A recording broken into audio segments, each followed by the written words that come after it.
Now we're going to talk about Cotton Hill.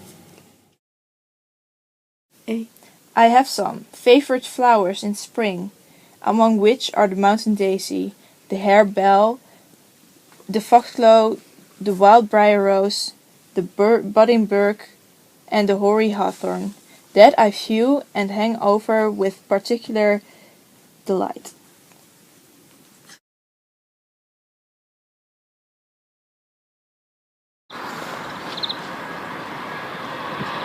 This is a monument in remembrance of Robert Burns. He was a poet. This building is neoclassic. It's based on the Temple of Minerva, Parthenon. Cotton Hill is also called Little Athens because they were inspired by the Greeks. Burns loved nature, so that's why he planted flowers around the building. And these flowers were also in his poem. So back to you, Leonie and Julia.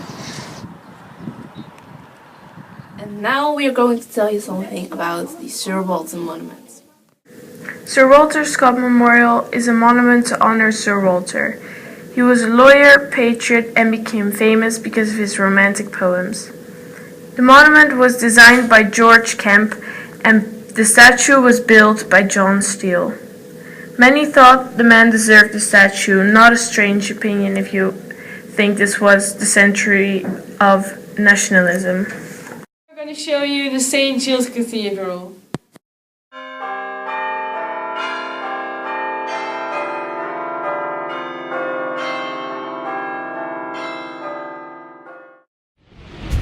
I'm standing right before the St. Giles Cathedral. I'm about to ask Maggie, a visitor of the cathedral, some questions. Maggie, do you like this building?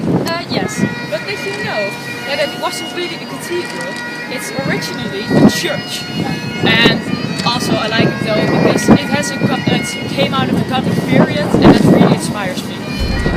And what do you think of the place around the cathedral? Well, outside the cathedral there are some meritocratic crosses where merchants and traders met and where royal proclamations were read. In 1745, Bonnie Prince Charlie had his father proclaimed King James VIII of Scotland right here. That's interesting, right? It is. It's very interesting. Thank you for your participation, Maggie. Thank you for interviewing me. I really enjoyed it. Information. And now we are going to the Crush Market.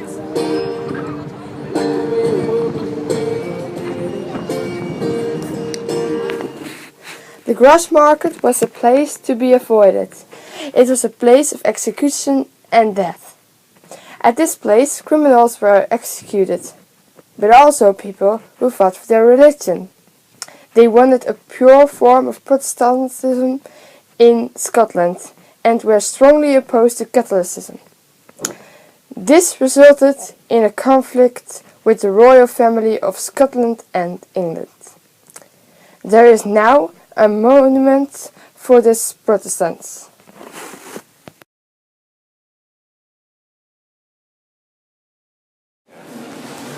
Okay, we're here at the National Museum and we found two quotes, and this is the first one which says, "For we fight not for glory, nor riches, nor honors, but for freedom alone, which no good man gives up except with his life."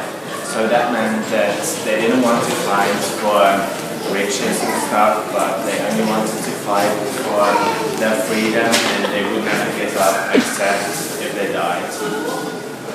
Okay, so this is the second quote. As long as only 100 of us remain alive, we will never on any conditions be brought under English rule. So that meant that if we were in the minority, that meant that they would never give up and they would never be English. They wanted to be Scotland and be independent. We are standing here in front of the maiden. The maiden was a machine used in the 16th and 17th century to execute people. Mostly people were accused of witchcraft or executed. Master of Glass in 1602, the MacDonald's family, the clan of Clans, was executed because they were accused of being rebels.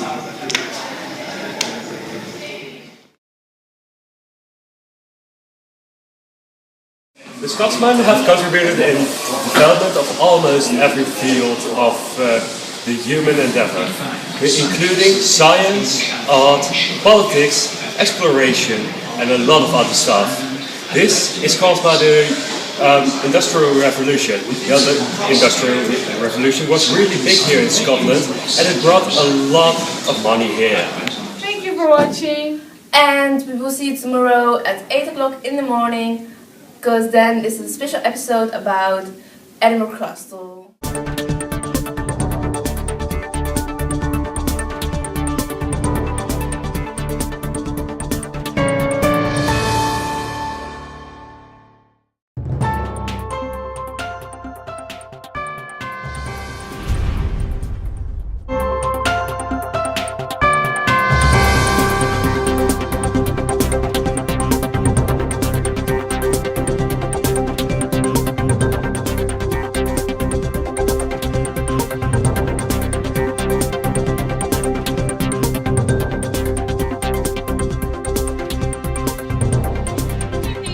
Gentlemen, we are here at the government's house in Edinburgh Castle, which exists for over 3,000 years. Today we will tell you a lot about it, and others have a load here, so my colleagues will tell you in detail what happened here. But first, BBC News is sponsored by LOCH. If you stink and you want to smell good, buy handmade soap at LOCH. First of all, we are going to tell you something about the 1 o'clock gun. And our two colleagues are going to tell you some history. We're standing in front of the 1 o'clock gun. And it's spectacular. And it's useful too, because you always know when it's 1 o'clock. Except for today, because it was 20 minutes too late. Yeah, that's true. But let's give you some information about this gun. Well, a long time ago, clocks were very inaccurate and very expensive. And first people saw the time by looking at the sun, but it caused a lot of problems. And because of this gun, people always know what time it was. Well, some fun facts. John Habit went to Paris in 1846 and he saw a spectacular gun. So he suggested that Edinburgh should have his own gun. Well, it's standing there because 15 years later, in June 1861, it had its first firing, and it continued every day except on Sundays, Christmas, Good Fridays, and during the World War period, it wasn't every day but once a week. Well, that was our information about it. Thank you for this very interesting story, and now we are going to watch the Dog Cemetery with Mary and Margaret.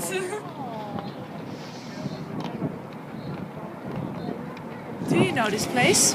You should, because the British are renowned for their love of dogs. And where would they bury their dogs? We're standing right before the dog cemetery. Mary, tell something more about it. With pleasure, Margaret. Since the 1840s, this place has been served for a burial place for recommended mascots and officers' pet dogs. Here lie such faithful as Jess, a bound pet of the 42nd Royal Highlanders who died in 1881. And Doubler, who for 9 years, until his death in 1892, who moved to such locations as China, Sri Lanka and South Africa. Thank you for your attention. Back to you. Our favorite boys are going to talk about the Black Dinner. What is up, ladies and gentlemen, and welcome to BBC News. We're all excited to let us inquire about the Black Dinner, so let's move on to Martijn. Well, hello there. I'm here to tell you all a little something about the Black Dinner. 500 years ago, there was a dinner held at Sir David's Tower, which led to death. Since then, it was called the Black Dinner. The year was 1441. The young king, James II, ruled the country. This young king had rivals. A chief among those were the Black Douglases. They needed to be removed, so they set an ambush. The sixth Earl and his younger brother were requested to come over for dinner. Everything was going smoothly until a butler came in and put a bull's head on a platter on the table. During that time, a bull's head meant that someone was going to die. The king's counselor and his governor immediately accused the Douglases of high treason. The Douglases were taken to the next room, were briefly trialed, and were demanded of high treason and to be executed. Afterwards, they were taken into the courtyard and were beheaded. In the upcoming 15 years, all the Black Douglases were killed or were driven out of their homes. That is the story of the Black Dinner. Not least, the Arkell Tower. We're here in the Arkell Tower, originally known as Portcullis Gate. It's named the Arkell Tower after there was an execution in 1685. My colleague will tell you more about this subject. Archibald Campbell has said to spend his last night in this tower. Before he was executed for high treason in the Edinburgh Castle. He died well, slept soundly, and went to his death defiant to the end. Thank you for watching, everyone, and we are very touched by this very interesting history, and we hope you will visit this Edinburgh Castle for us. And don't forget to watch tomorrow at 8 o'clock on BBC News 1 because we are going to play the Highland games. Thanks for watching, everyone, and we are sponsored by LOCH, so we hope you buy LOCH.